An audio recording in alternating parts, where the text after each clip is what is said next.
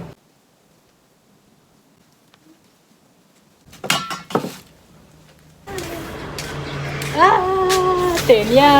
วตื่น12 โมงเล่นหลังจากตื่นแล้วนะคะเราก็จะมาเล่นด้วยกันกับลูกนะคะพิกาบูดูพิกาบูพิกาบู no tiger fish tiger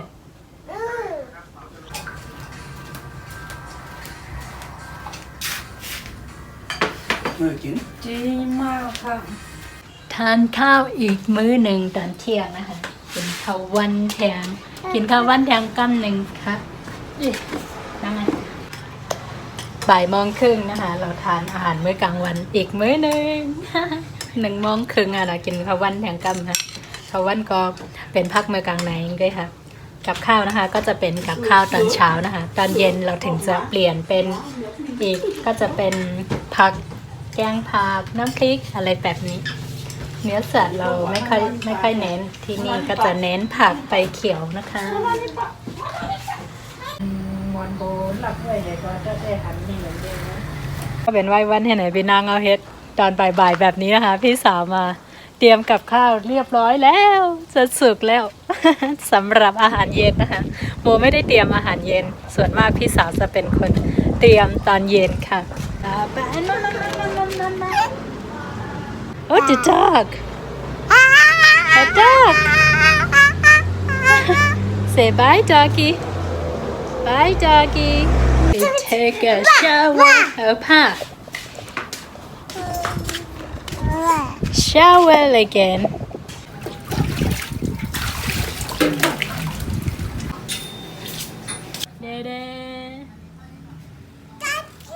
oh daddy where's daddy ohไปต้น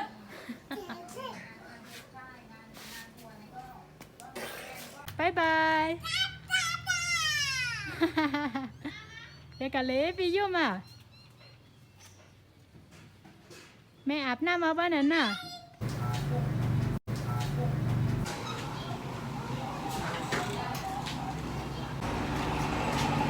เสร็จแล้วตอนนี้อาบน้ำเสร็จแล้วนะคะมาเร็วก็อาบน้ำเยี่ยวค่ะเดี๋ยวลูกหลังจากนี้นะคะก็จะเที่ยวพาลูกเที่ยวอย่างเดียวไปลงมาหน่อย yes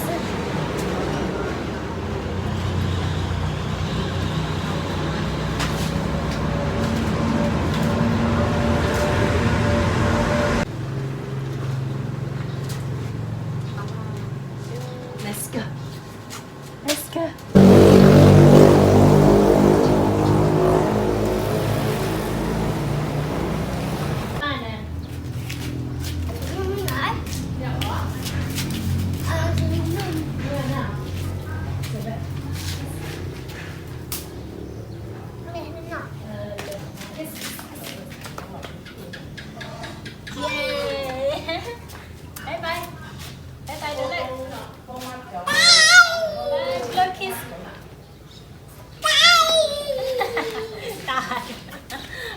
ไหนแบบว่าตายไปลุงหน่อไปลุงหน่อเลิกคิสถึงลุงหน่อขันยินของฟังกันก็เดี๋ยวก็ได้กินข้าวค่ำเลยค่ะวันนี้ตั้งแต่ก่อนเขาหลานกำลังนี่ตอนเย็นเราก็จะทานข้าวด้วยกันทั้งบ้านเลยค่ะก็การทำให้ไหนก็เขาก็ได้กินข้าวซ้อมกันมดๆจะนี่ฮะก็กลางในกลางวันเด็กก็กินไผ่กินมันกินผักปลาแกงอาลูกโค ในพักมากังไหนแล้วก็หมักมงโคน้ำพริกอย่างก็น้ำพริกผู้อันนี้ก็จะเป็นแกงฟักทองนะคะแล้วก็ทอดมันฝรั่งแล้วก็กับข้าวตอนเช้านี่จะเป็นกับน้ำพริกผู้นี่จะอร่อยมากนี่จะเป็นกับข้าวที่เราพี่สาวให้มาเมื่อกี้ค่ะเมื่อเร็วก็ถึงข้าวย่ำกินข้าวค่ำค่ะตอนนี้นะคะถึงเวลาทานอาหารเย็นแล้วค่ะพออาหารเย็นนะคะเราก็จะทานด้วยกันหมดทางบ้านแบบนี้เลยค่ะเพราะว่ากินข้าวค่ำให้ไหนเขาขาก็ได้กินจ้ำกันหมดจะไหนค่ะด้วยกันค่ะมากินจ้ำกันให้ผ้าหนามกินอ่ะ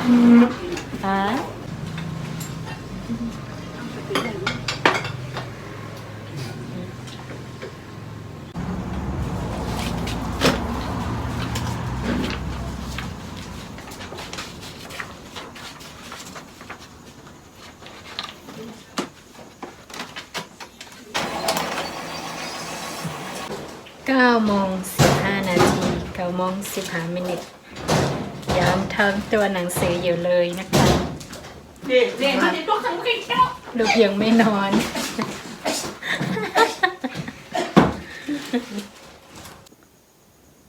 แสงยุ่มหลับแล้วแสงยุ่มหลับยาวค่ะ